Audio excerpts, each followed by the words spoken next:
Awesome. If you can't hear us or something, just like flag us down and we'll eat our mics. I've had variable success with mics this weekend, so. Hi, so you were all here for the Blue Beetle panel. At least I hope that's what you're all here for. Because that's what we're gonna talk about. So, I am Bethany Kessler. I am a writer, a reader, a nerd, and often, occasionally, Kellen's pet moderator for things. So I write under the pen name of DJ Gray for plausible deniability reasons, and I can be found kicking around the con here, there, and everywhere. So I will let my panelists introduce themselves, and then we'll dig right in. Hi, I'm Henry Hanks. I've been hanging around this track, especially in DragonCon generally, for 20-some years doing these panels, and I'm always excited to hear what guys, panelists, and the people in the audience think about this. And yeah, I've written for CNN, I've written for Sci-Fi, written about geek culture, and again, yeah, happy to be here, happy to see a nice crowd on a Monday. Hi, I'm eating the mic is legit. I am Dr. Burma Gidger-Gaynor. I'm the Director of Counseling Services at Clemson University, and I love talking about the behind-the-scenes thoughts of everything, which is why I keep showing up. Hi, I am John Paul Estes, and I agree with Henry. I'm glad so many people are here on a Monday to talk about Blue Beetle. Such a wonderful movie, and so glad so many people want to talk about it. And I have no cred other than I loved it too. You dressed up as Blue Beetle, that's enough credit. Yeah. That's enough. My name is Anthony Liggins. I do not have the courage to dress up like Blue Beetle, like John Paul over here. This is my 20-some-odd year at DragonCon, but my third year on panels. I'm also the Assistant Director of Media for Monsterama, which is a local retro horror and science fiction convention that's going to be occurring in late October. And I'm also the co-host of the Fandom Hybrid podcast. And we cover a lot of different things. Yeah, check us out. So we have a wonderful group of talented panelists today, and you'll excuse me if we occasionally flub words or curse. It is Monday on DragonCon and our brains glitch, so sorry. Also, this is a spoilerific panel, so if you do not want spoilers for the Blue Beetle movie, the door to exit is right there. Please do not complain about spoilers. We have given you enough notice. It's in the app. Yeah. Just say it. It's there. It's in the app, it's there. We're talking about spoilers.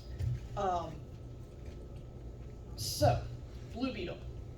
Has everyone actually seen the movie in here? Yeah. No. Yes, I have. No, okay. No. Excellent. But I have loved Blue Beetle since the Ted Cord days. Excellent. So that's why I'm here. And I've Perfect. read a little bit of the stuff from Jamie Reyes, so I'm interested. Excellent. You sure he's not cosplaying as Jamie though? I mean, that's kind of a something. No, I recognize the pattern of the suit. Yeah, that's Ted Cord. I was That is kidding. I was absolutely- joking. I was joking. I was joking. Jaime Reyes would be a more expensive cosplay. Much more It would expensive. be. It's shinier too. It would be Quite a bit more uncomfortable. Yeah. So, to get things started off, I will just say that George Lopez is living his best life. And nowhere is that more prevalent than in this movie. It was a really for me, at least, it was a really interesting take on Jamie, or Jaime, and because I know Jaime mostly from the animated Young Justice series. So when I saw, I'm like, oh, we're making a live action. I'm like, is it gonna be Jaime? Please let it be Jaime.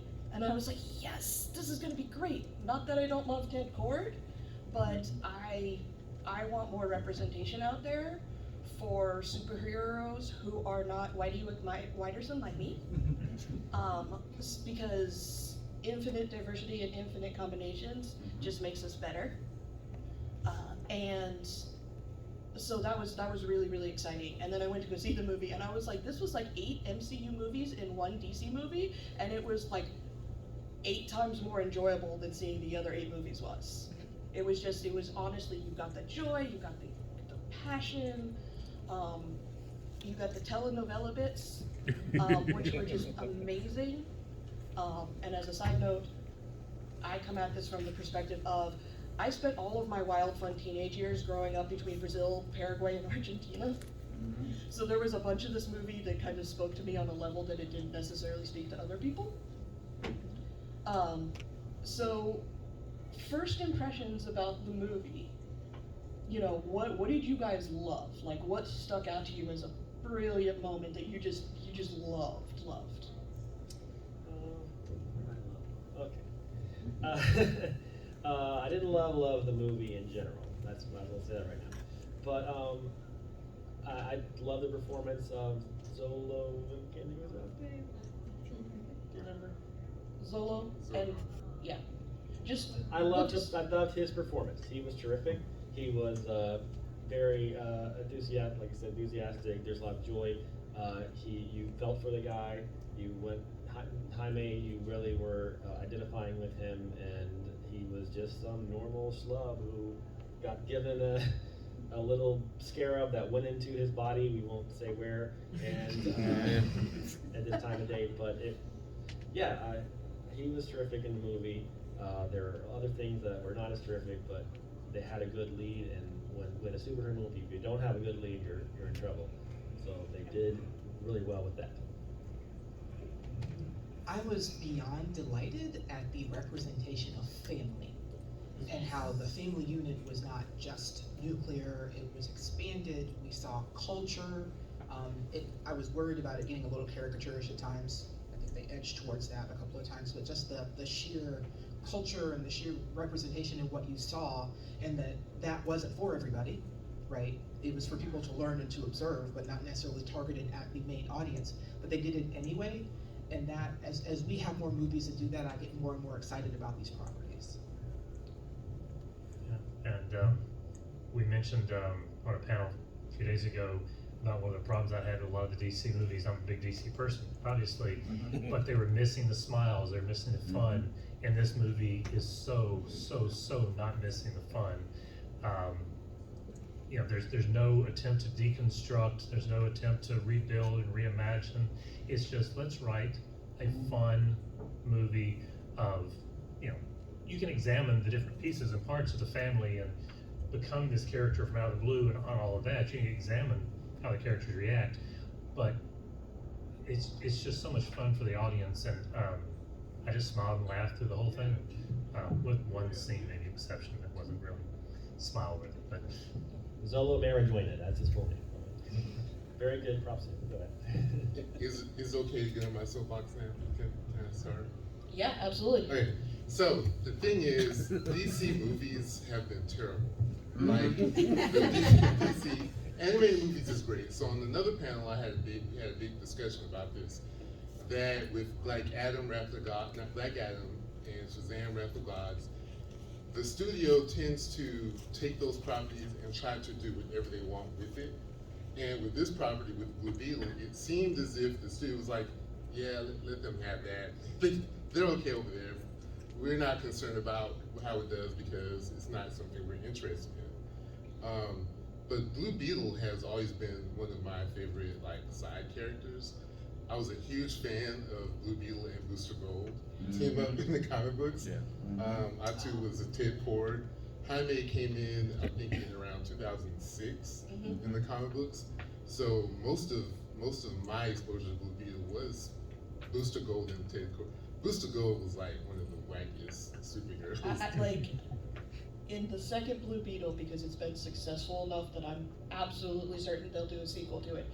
I just need that movie to have one single Easter egg that references Booster Gold. Right. That was the only thing. Like everything else in this movie, I'm beyond delighted. I'm like, the only thing that could make this even better is if we had one, even if it's just a small throwaway reference or something to Booster Gold, and then happiest fan in the world. Yeah, and they're planning a TV series of Booster Gold, so we might see it. Yeah, and he did Booster Gold, and Blue Beetle showed up in an episode of Smallville when it was on. But we don't talk about that. So. Yeah, just like we don't talk about Bruno, we don't talk about Smallville.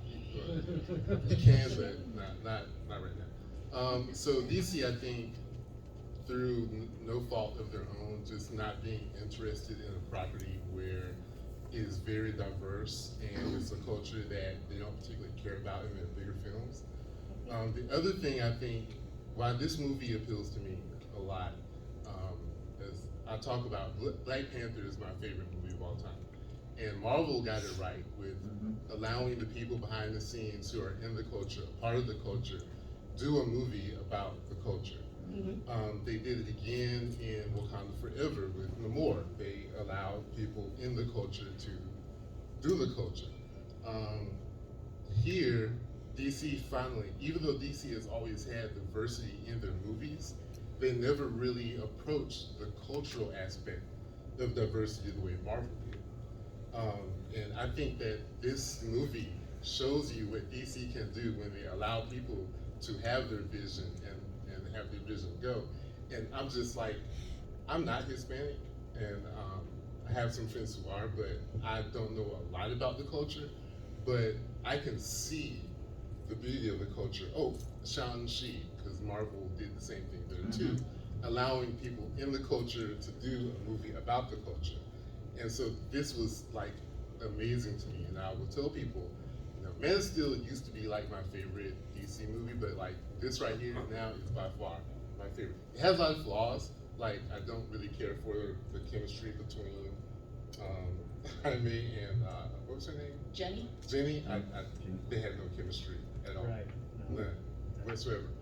But there was a lot more about the movie and its cultural impact that appeals to me. Okay, I'm getting off the soapbox. Thank you for asking them. So, yeah, as we look at this, as we do this, like, I spent most of this movie trying not to spit take water into the head of the person sitting in front of me. Like, especially when we get the scene where the mom turns around and asks Grandma, why are you holding that gun like you know what to do with it? And I went, oh, and I sat there and went, oh no. Viva la raza!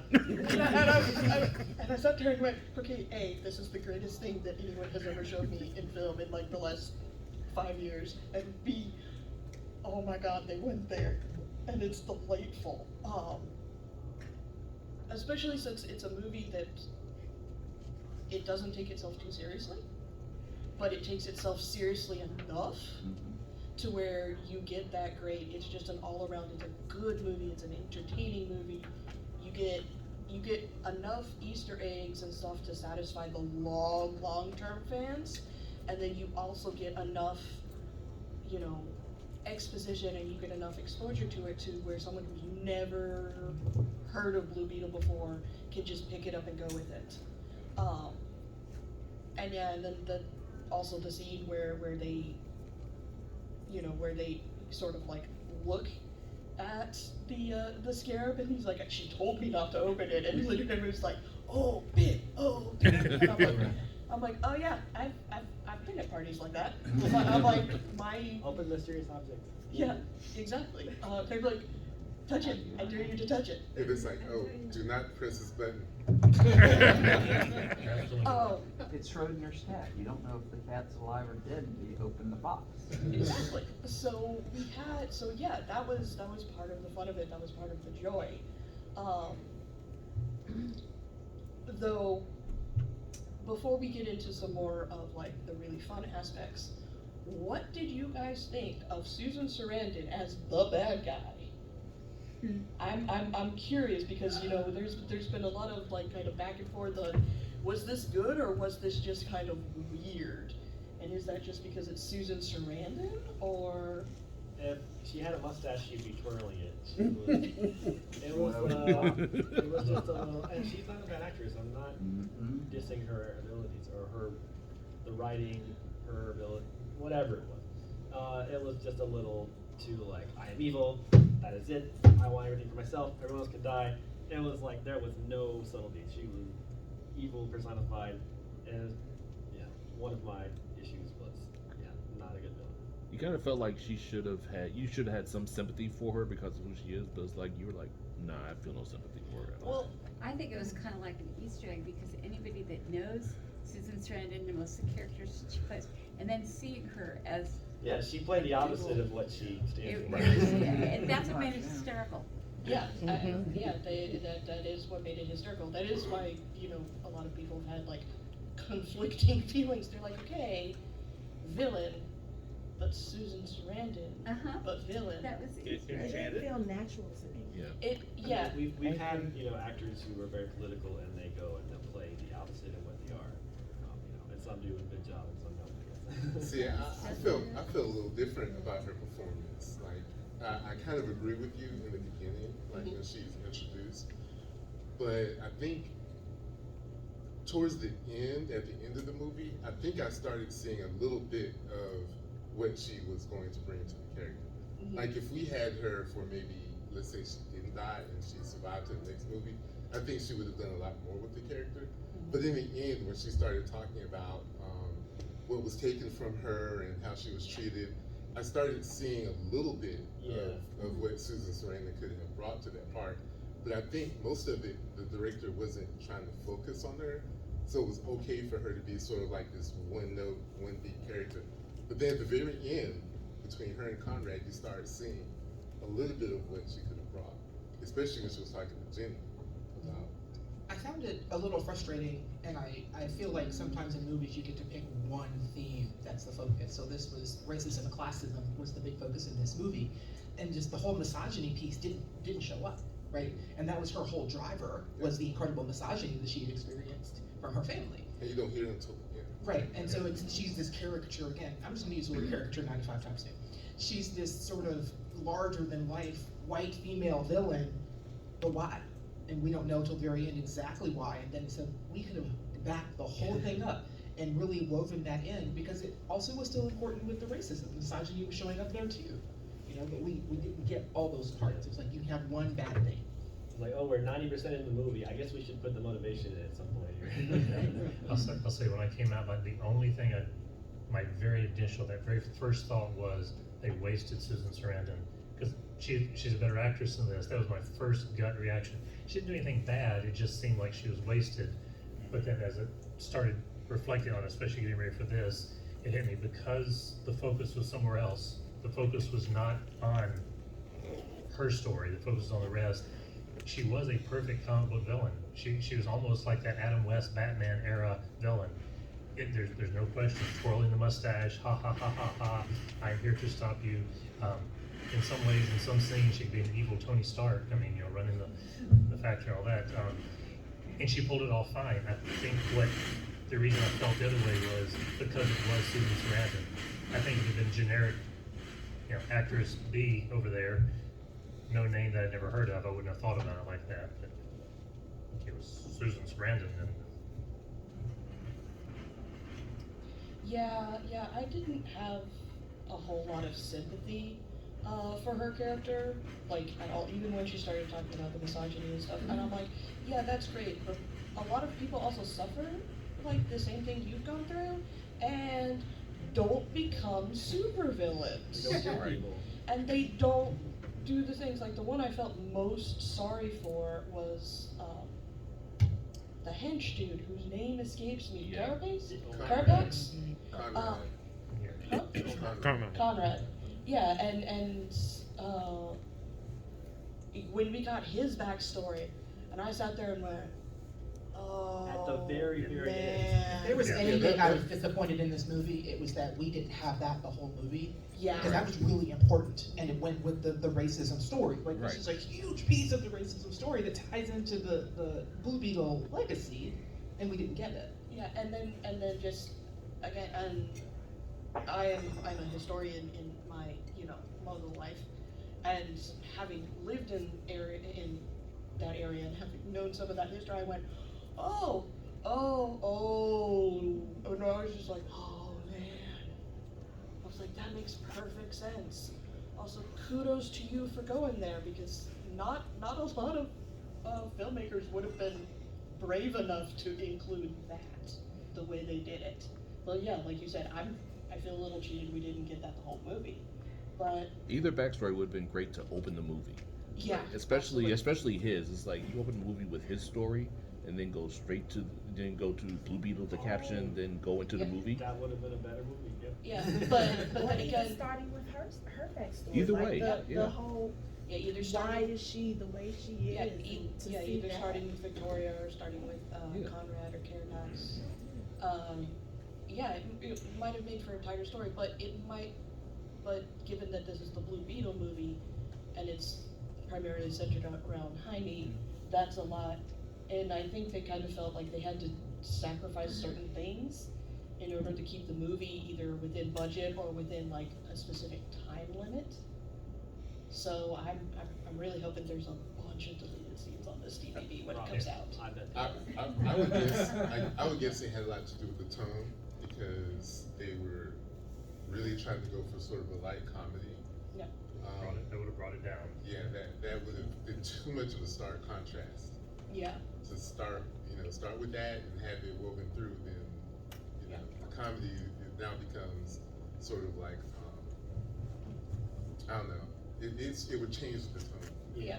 Well, we've any other thoughts on kind of like this question before Well, so like kind we? of to that. Oh yeah, no. Yeah, go ahead. Right, so I wanted to, so kind of what you're saying, the particular way that was cut and where that big story was put in, I actually kind of thought it was brilliant, because with Susan Sarandon as being such a good actor and us having such preconceived notions of her being a good character or something, at that point you were like, oh, she had misogyny, maybe we'll give her the benefit of the doubt, a redemption story or something. And then you saw all of that flashback. It's like, okay, sure, you got a privileged life, a little bit of misogyny, but you're this horrible sociopath that did all this thing to everybody. You were racist, you were classes, all this stuff. There is no redemption story for you. Boom. Like, to me, it was kind of brilliant of like, yeah, we'll make you start feeling better, and oh, the villains have a viewpoint or something. But then they just kind of came in with this flashback of like, no, there is no redemption for you. And kind of like, it was kind of very different from every other superhero. We try to save you, and maybe we'll excuse your evilness. Like, no, you're a sociopath. You did all this things. It's like, no, you literally cannot be redeemed. Yeah, which I thought was kind of brilliant of like just subverting expectations and shifting the whole dynamic at the end. Yeah, and the way they did that with the flashbacks, that was a really good, powerful moment. I think we just kind of wish we'd seen a little more hints of that earlier on, so that we would make an even bigger impact. But question right here? Yeah, just a real quick point. Does everybody remember that Susan Sarandon was in the TV version of Children of Dune, and her character it's reminiscent of the one she's playing here. This one's a little bit more comic book it, Yeah. but it's still not that different. That's Yeah. very true. She was also the bad guy in Enchanted. Yeah, she's the bad guy in Enchanted, but that's kind of more. Yeah, I mean, It's not quite as yes. So As- I guess after seeing that, I'm not quite as. Oh so- yeah, so no, just, it's. it's Susan Sarandon, so she must be a good guy. Well, it's less must be a good guy so much as I think we're used to seeing like a little bit more nuance from her acting, and that wasn't there. Like the gentleman here is correct. Yeah, she was a Carino. She was Wenceslas? Mhm. Wenceslas? Princess Carino? something, yeah. She was Faradin's mother, and she was terrible. She was written terrible, and she was portrayed terrible. And yeah, that is a good point. It was her sociopathy was slightly dialed down there, where in Blue Beetle they kicked it up to 12. But she has the range to do it. It's just us coming in with our preconceptions and going, wait, something doesn't jive. So as we're talking about different things like this, what was one movie? Excuse me. Monday, DragonCon. What was one thing in the movie that just delighted you to no end, that it doesn't matter if it was good or bad, it made you happy, it made you just overly delighted? What were some of those moments? George Lopez was amazing. He's great. He's living his best life. Yes, his when he had the thing like, oh, they have like he named all the security things, oh, biometric scans, blah blah blah. He said, I have something for it. I just need to work on it. It was brilliant. He was brilliant. Yeah, absolutely. I would dovetail off of that to say that us finding out kind of gradually that he's actually like this brilliant scientist, right? Like they didn't lead that way. It seemed like he was just going to sort of be a buffoon, and then he sounds like he's also paranoid, but he was right. It's true if they're out to get you, then you're paranoid. And then he just was inventing, and then he did the computer stuff, and it was like, I love to see intelligence show up in unexpected ways and be represented in unexpected places. Yeah, and he didn't sacrifice, intellect for personality, which is what you get a lot of times. Someone's really super smart, they don't generally have a lot of personality. Their personality is being smart. And here you can see that he definitely has a very strong personality. And so yeah, that gives you kind of some preconceptions about him. But then, he's also like incredibly terrifyingly smart. And, I just kept expecting Jenny to be like, so you're coming to work tomorrow at Cord, right? You have a job? Maybe. It's like, we'll let you design the lab how you want it. Well, Yeah. I'd say, not to take anything away from George Lopez, the rest of the family, because the movie is wonderful. I wouldn't change anything about it. But obviously, I'm a Ted Cord fan, and just when they walked into Ted Cord's, sorry, when they walked into Ted Cord's lair, and you see his costumes on the mannequins, the bug ship fires up, just the 10-year-old, 11-year-old, whatever inside me, who would never in a million years have dreamed one day I would see the bug lift off and fly. That just was so wonderful, not to mention the final moments in the mid-credits scene. And just, it's alive, he's alive. Which George Lopez's character had the same reaction the 10-year-old inside of you did when he walked in there. Oh yeah, he loved it. Yeah. It was like the Beetle cave instead of that cave, and Night Owl from Watchmen was based on Blue Beetle, so you saw a little of that too. So yeah, that was really cool. Just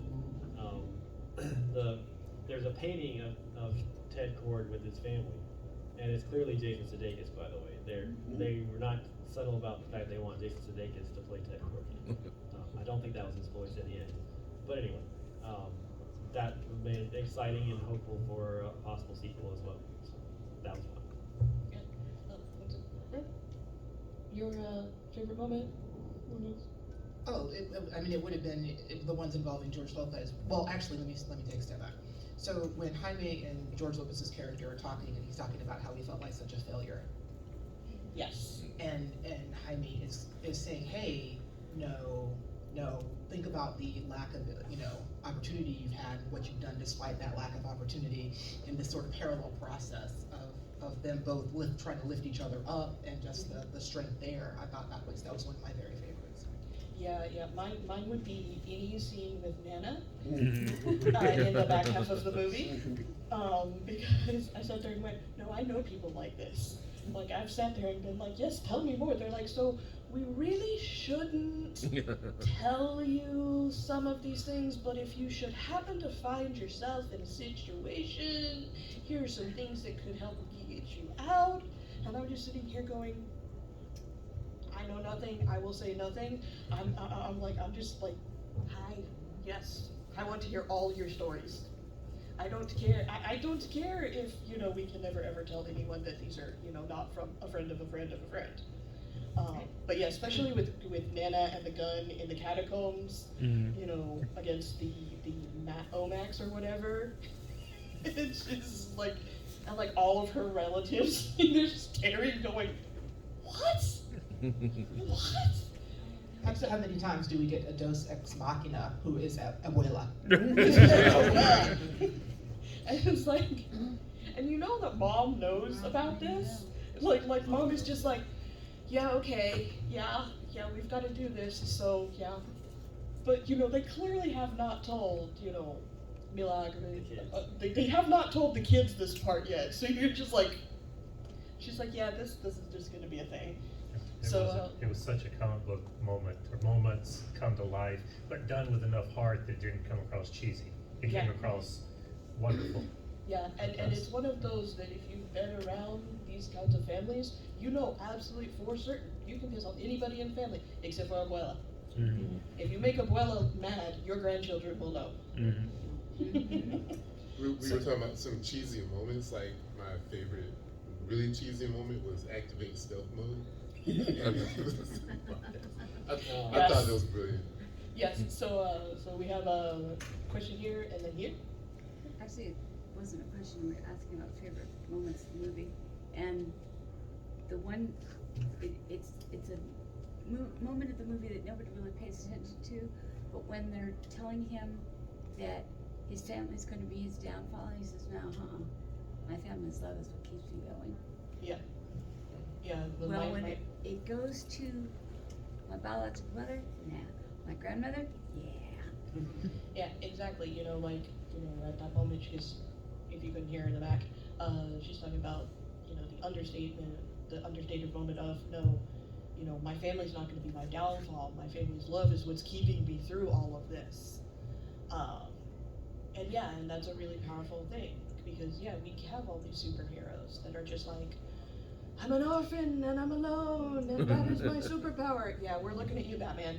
I love Batman. I love Batman so much. Part of my house is dedicated to a Batman comic shrine, essentially, but Bruce Wayne does have some issues. He needs therapy. So, I think that just the timing, because we just 2 movies ago with Shazam, Fear the Gods, and he was like, it's all about family.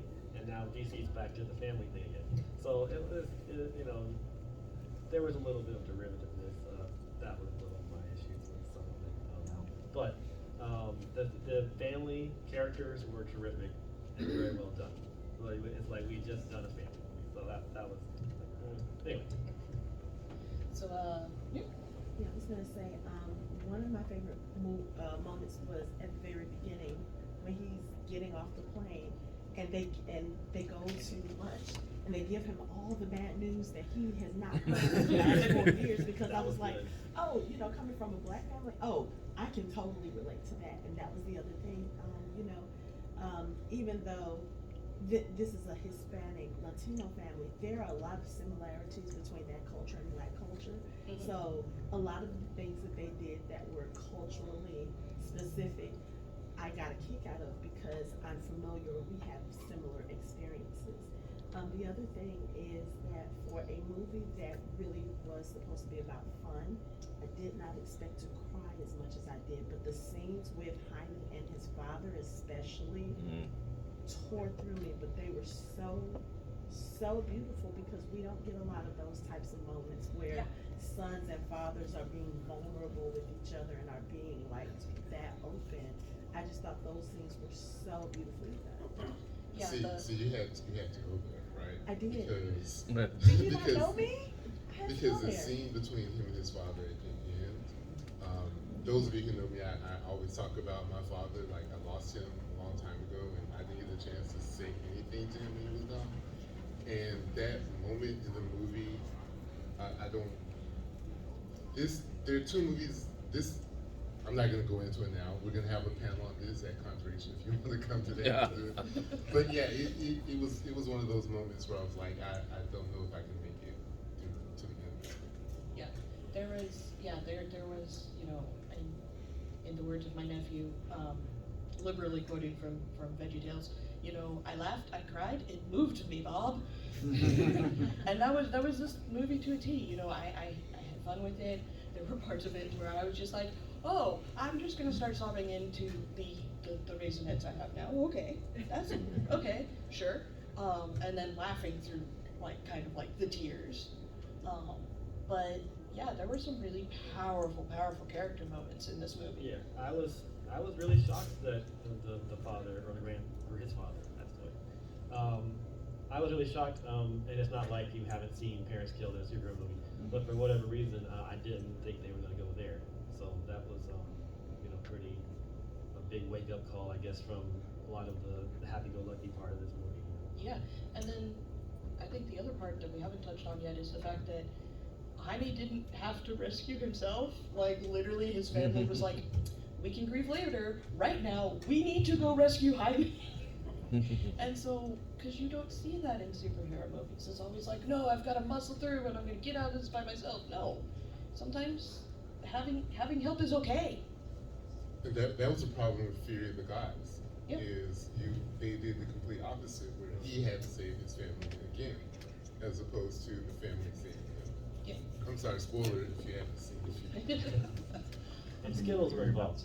You're not missing anything. Lots of Skittles ads in that movie. And I do think a lot of that actually is an argument for what we were talking about earlier, of not giving us more of the backstories on the bad guys earlier. That would have changed the tone so much. I think having the lighter tone so much made those moments much more impactful. You know, if you had the downer for Conrad, right? Yeah, the downer story for Conrad, for Susan Sarandon's character, and so on. If you had more of them, those still would have been great scenes, but I don't think they would have hit quite as hard, quite as deep. Yeah, and yeah, because you do see, because Conrad's there as like almost like a direct foil against Jaime. So like everything Jaime is everything that Conrad doesn't have,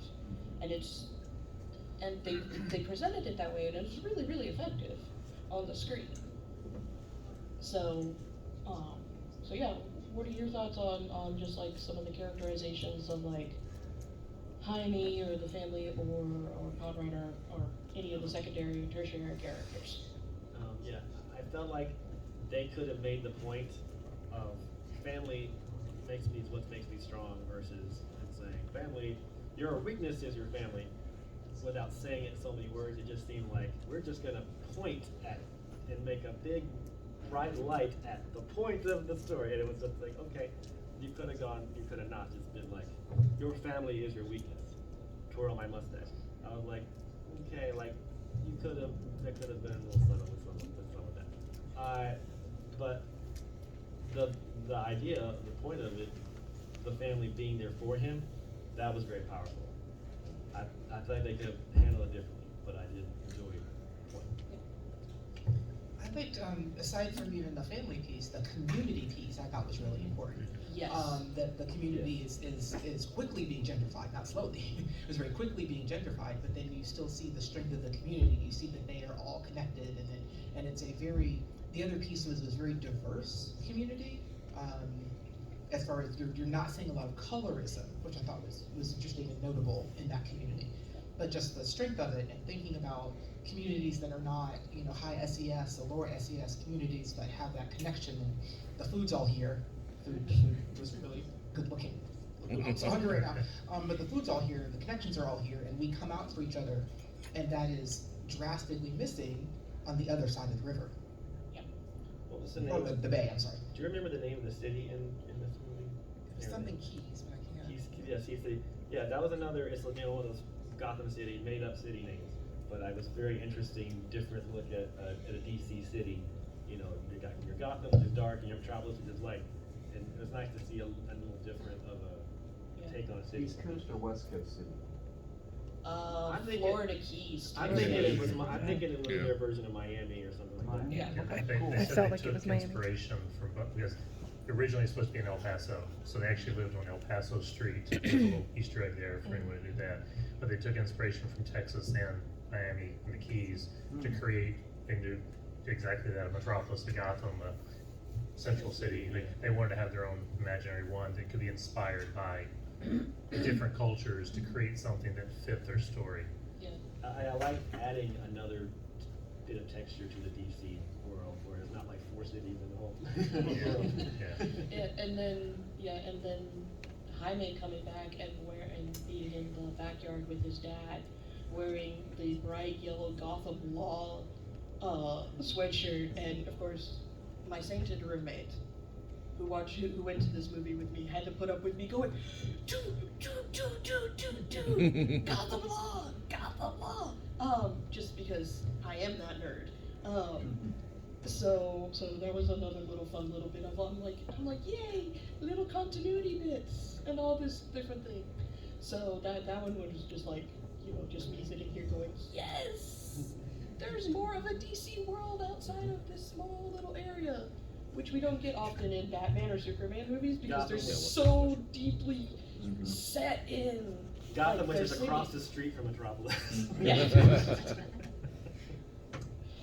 So, you had one, and then Yeah, Palmyra City, first of all. Palmyra City. Palmyra Okay, City. okay. And secondly, the other really great point was, and you brought it up, when the grandmother told them, the dead can take care of themselves for the moment. We have to take care of Jaime, and we have to live now. And the power that she showed there, and she pulled the family together. I mean, come on. I mean, we don't see, how often do we see that? And someone, of her age and from her generation, because they've had to live through so much, and they've had to deal with death and all these other things, it made it, to me, it made it that much more powerful. It was just, it was almost a throwaway line, but it really wasn't at the same time. It was just an incredible focal point. Yeah, abuelas are magic. And I don't think we spend enough time in the movies, like thinking about, so people have how many reactions to trauma? Like you've got multiple reactions to trauma, but then you have a people's reaction to trauma, and she was like a figurehead of the people's reaction, and what you have to do afterwards and what you don't have time to do in the moment is collapse. And she made that very clear, and she brought them all together. And we usually those people are killed off, so I was waiting for her to get killed off, and I was gonna be really, really angry about it, and then she lived, and I was very excited. But that seems so tropish too, that's something that would happen, is that, the strong person is gonna get killed off before they can give the hero more like wisdom. But she was the wisdom, and she's still there to continue to be wisdom for and anchor that unit. I was gonna say, if Nicaragua or Guatemala could not kill Abuela, nothing can kill Abuela at this point. Humans are in like that Abuela is magic and immortal, and should remain so for all the Blue Beetle movies we have. You were talking about the community experience. Do everyone remember Elian Gonzalez? Yes. Yeah, that one scene in the movie when the goons came into the house and like I remember that moment, and like I don't have that fear. I have different kinds, but I don't have that particular fear. But I can sort of feel the emotion in that moment, and I can only imagine how it would affect the communities seeing that on screen. Yeah, and seeing it replicated in such a way that it rings really authentically. A lot of my, all of my siblings are living in Brazil, because they just elected to not come back. And so my brother-in-law, who is a SWAT cop in Rio de Janeiro, and is somehow still alive. If you know Rio de Janeiro, you'll understand how big a deal that is. But he looked at this and he's like, this movie, like certain scenes in this movie are exactly why I'm terrified if we ever come back to live closer to you guys. He's like, even if we do it legally, I'm terrified that this will be what happens. And so, and this man is not scared of anything except my sister. Like he stares down like drug dealers and like terrible people all day long. And the only thing that actually terrifies him is my sister in the mood. So that kind of thing, and hearing that kind of reaction from him, I was like, yeah. I'm like, yeah, no, absolutely, my friend, absolutely. That's one of the fears we have of if you come to live closer to us, this is a fear that we then have to explain to your kids for why certain things have to be certain ways. We were having a discussion last night about people of color in the apocalypse and how do you use media to convey experiences to other people who don't have those. And I feel like that scene when they came in and destroyed the house and burnt it down for no reason except that they could, and that is a thing that happens. It is not, nobody's immune to it, they just haven't experienced it yet in their communities. But to see that, and hopefully people will see, these are things happening. This is happening all over the United States, and all over the world, but certainly all over the United States, to poorer populations of color. This is going on. Here it is. It's not palatable but you're gonna have to watch this and see. I think something that's probably one of the things that speaks to why both the fun and those moments work so well is we could have a nice, sweet, syrupy, happy sitcom level. It wouldn't go over as well. But with where this world and our country has been for the past 7 to 8 years, culturally, politically, whatever, not to get into that side of it too much, but just where we've been, the Ted Lassos of the world, this type of movie, Superman and Lois, the ones that show us sometimes from different cultural perspectives, but sometimes just families, and we can be nice to each other. We can lift each other up. Those become more powerful, which lets you, if you're skilled, like these filmmakers are, if you're skilled, you can then put in some of that reality in there, and almost like going back to All in the Family in the day, you could have a sitcom that could get the real message across, but in a light, fun way that would not turn everybody off. It's a very careful balance. I think they had a really, really good balance in this. Yeah. So, you, then you, then you, if you had a question. So, I'm encouraged by what I've heard here because, as an example, I sat through The Flash on I'm so HBO sorry. Max. Michael Keaton is the only really bright spot in that entire movie. But I tried to get into Shazam after I liked the first Shazam movie. This one, no, Black Adam. I tried to get into that. It's like it's like nothing burgers all the way around. So my question to the panel is Blue Beetle going to be part of the James Gunn reimagining, reworking, whatever you want to call it, of the DCU? And how do you see that actually working? Because James Gunn can do heartfelt stuff. He can also do raunchy stuff. So how you, knowing that this is Blue Beetle, it's kind of like an opposite Deadpool problem into the Marvel universe. Mm-hmm. You have a whole kind of, sounds like you got a really family-centric, good, fun-feeling movie. How does that fit in with the way, well, and we don't know exactly how Gunn's going to take this. But he has said publicly that Beetle is the first character in the new DCU. It's not the first movie designed for it, but the first character in it. Okay. Yeah, he said that the movie will be sort of outside of what he's doing, but the character will be a part of what he's doing. Yeah. Okay. My first reaction was, it better be, or he's going to get a lot of angry letters. Okay. But yeah, if he goes for that similar kind of vibe, it's like, I'm gonna be real unpopular for a minute here and say, I really hate what Zack Snyder did to the DC universe. I agree. I mean, I love Wonder Woman, but The first strength of Wonder Woman, The first the first one. The first one, thank you. Okay, so Wonder there's Woman only one 1984 Wonder is in Woman. my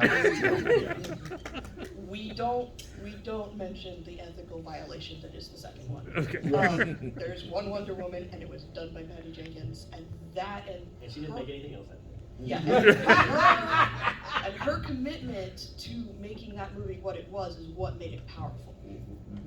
But Zack Snyder doing all those other things, the only good thing that ever came out of that really was Ben Affleck as Batman / Bruce Wayne, because that is actually probably one of the most authentic Bruce Wayne / Batman. Yes. Where he got both sides of that character as close as I've ever seen anyone get. But I like the image of Henry Cavill as Superman. I don't like what Man of Steel did with it. Yeah. And that's what I'm saying. I'm hoping James Gunn does rehabilitate the DC universe, because quite frankly, it's a property that is being neglected. It's almost criminal on how they do it, how they're doing it. I think that Warner is a victim of its own success, because Blue Beetle, for better or worse, came out as Barbie was taking over the world. Yes. And it was real hard for anything else to get any kind of notice. And it was #1 when it came out, and then it wasn't after that. So I would love to see another. I'm Ted Cord come in. I want to see all this stuff. I would love to see a second, but I will just say, don't get your hopes too high, only because of the Barbie factor. They might just be like seeing stars over here, and with James Gunn coming in, even though he said Blue Beetle's a nice character, you know, there was also talk of Gal Gadot making another Wonder Woman. That's not happening. So a lot of the stuff that's been said about the DCU didn't come to pass. So, Yeah. so I will it just- had, I so will it's just say back off manage your again. expectations. The Wonder Manage your Woman thing is back off again. Right. Because I heard it was off, then on, and now it's off Yeah, again. like a couple of weeks ago, she said they were still working on it. Yeah. And then James Gunn was like, not so much. Yeah. Well, and She's some still of got a this, term. some of this is also inside baseball stuff that is being affected by the strikes. That's true, And yeah. that once the strikes are resolved, this may all come back and we may get more. So right now, until the strikes are resolved, everything is up in the air. So that's kind of where things are. Hopefully the studios will see sense soon, But the happy path is that Blue Beetle is part of the plans going forward. And I think when you say he's the first character, that can mean that he can show up as a cameo. That can mean all kinds of That, I know. That, But yeah, all I know the it's all the important. events of the movie are not going to be a part of James Gunn's universe. Yeah. Doesn't mean they're not, just he's not gonna rely on them or focus on them. Okay. Unless, of course, he said that before, I guess, before opening day, if it had become $1 billion movie in a month, he probably would He would change. Yeah. have changed that real quick. And if they have, as you mentioned, there is a Booster Gold TV series supposed to be coming. If Ted Cord ends up being a part of that as a recurring character and that show does well, that gives them a bigger chance of doing a second Blue Beetle movie and just extending the family. So they won't replace the Jaime character, it would just extend it with him mentoring and being in the background, you know. Oh Lord, Booster Gold mentoring Jaime Reyes. Sorry, I just had this horrible thought of. I do have thoughts about your original question. Yes. I actually like Zack Snyder's version of DC. I think there were too many people with their hands in what he was trying to do. And then after the tragedy in his family, it kind of got thrown off the rails by Joss Whedon, and that's a whole other conversation. I felt this way since Man of Steel. The whole thing with Justice League, that's not part of my calculus on that. Well, broader point that I want to make Yeah, sure. was whenever a person has a vision, i.e. Kevin Feige, and you have a plan that you want to instill, you want to execute, it's great when that person has enough control to do it. So when Zack Snyder was in control of what he was doing, it was going to be a clear, coherent vision. Whether you like it or not, it depends on your taste. Some people like dark, some people don't. That same thing is going to be with James Gunn. Like, how much control that he's willing to have over what his vision is to make the universe coherent, to make it entertaining, is what's going to be important. Now, if they do this thing where, James, we don't really like that, can we bring Joss in to kind of work on that a little bit? Then everything starts to get a little bit crazy because it's not coherent anymore. So I'm not a huge James Gunn fan, but what I am a fan of is consistency, and I'm a fan of coherence. If we get that, then I'm all for it. You do need somebody like Kevin Feige to take care of the DC universe. That's what's been lacking for a long time. And to me, Zack Snyder wasn't that guy.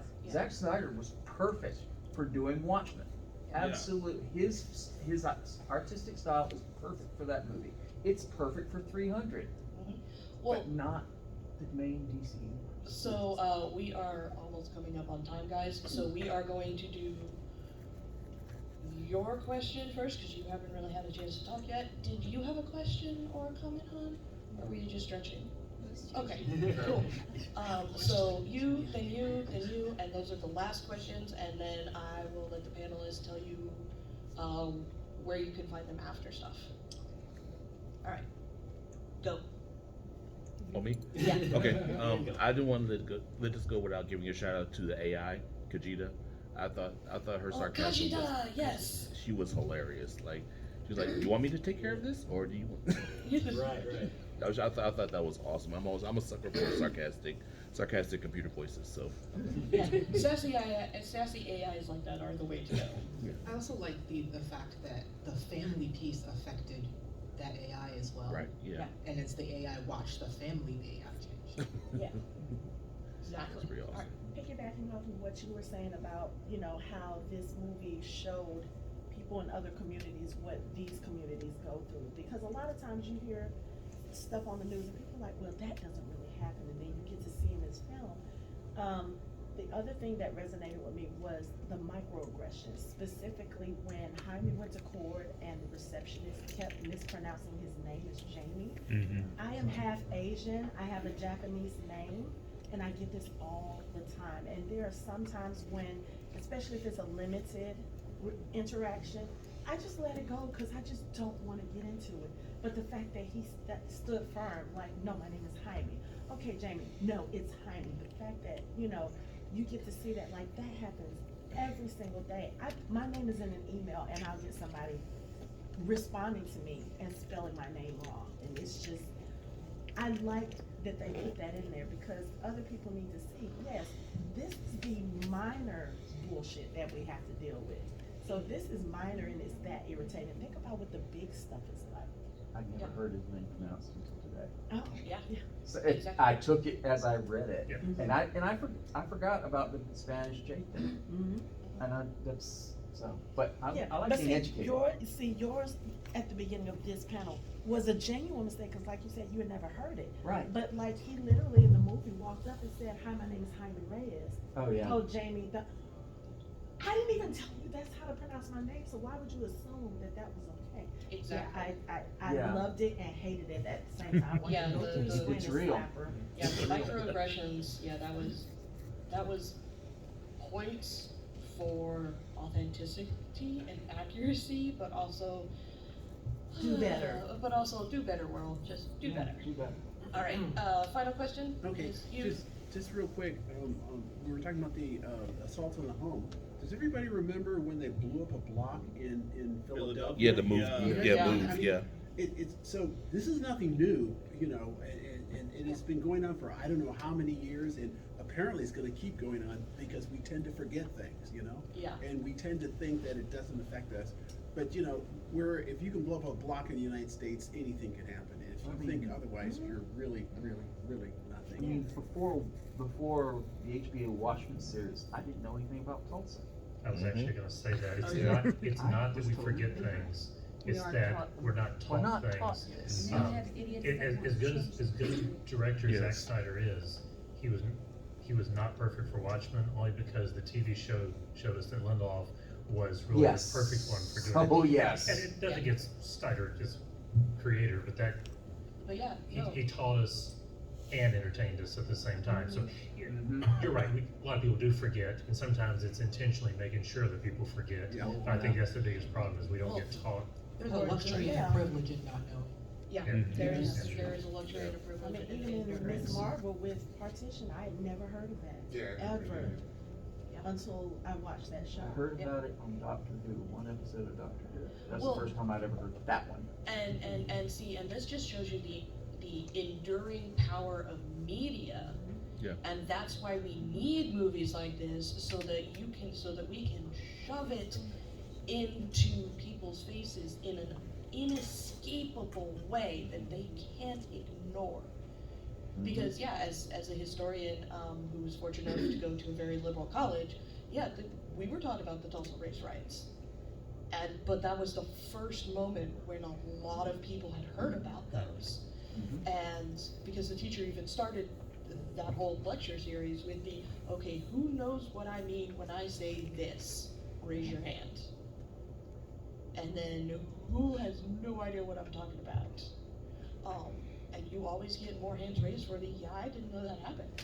And that was, you know, people also have this idea that a lot of the bad stuff happened. It was in the past and stuff. I'm like, Ruby Bridges is like 64, 65. That I was happened. younger than my mother. Yeah, it's like we still have living representations. Just because the picture's in black and white doesn't mean it happened Yeah, like in just- the 1800s. Right. Yeah, just because it's pictured in black and white doesn't mean it wasn't you know, like only 30, 40, 50 years ago.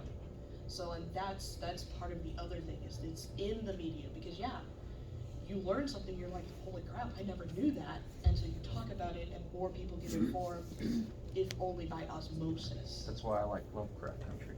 Yeah, Lovecraft Country was another one that, you know, was really good. So we have exactly 1 minute left. So if we start with Anthony, just tell us where we can find you if we want to find you after the con. You can find me at Fandom Hybrid Podcast. Please subscribe, share, like, download on all the podcast streaming platforms. And you can find me at Monsterama October 27th through the 29th. And the only place you can find me is either here again next year, as long as Kelly gets me back on more panels, or if you trail me back towards the Portland because you happen to like Blue Beetle and want to create a Blue Beetle trend. If you really need to get in touch with him, message me at Geeks of Faith. Fair enough. And just say, I want to get a hold of John Paul. That works. There you go. I'm not a person, it's fine. Go ahead.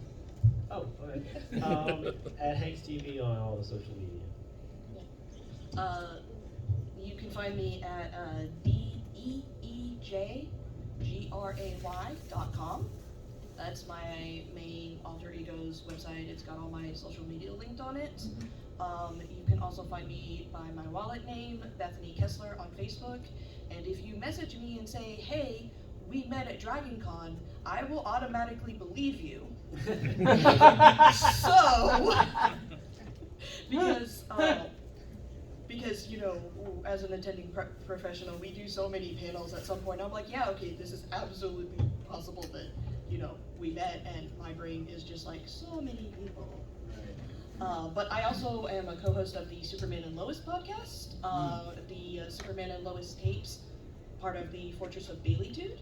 And if you would like to hear some of our opinions on the Snyderverse during one of the hiatuses, we went through all of the movies and then, you know, did podcast recordings of our opinions. It was the first time that I had seen most of those Snyderverse movies, because the easiest way to get me to actually do something is to say, hey, I'm going to put you on a podcast or panel about it. And I'm like, oh, I guess I should probably watch the thing.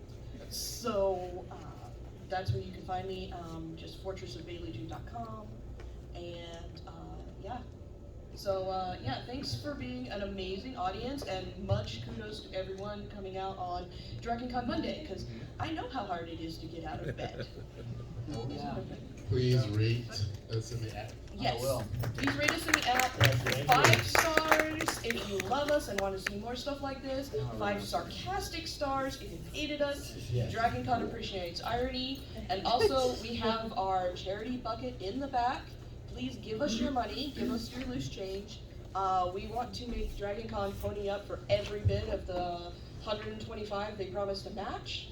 And it all goes towards finding a cure for childhood cancer, because screw cancer, man.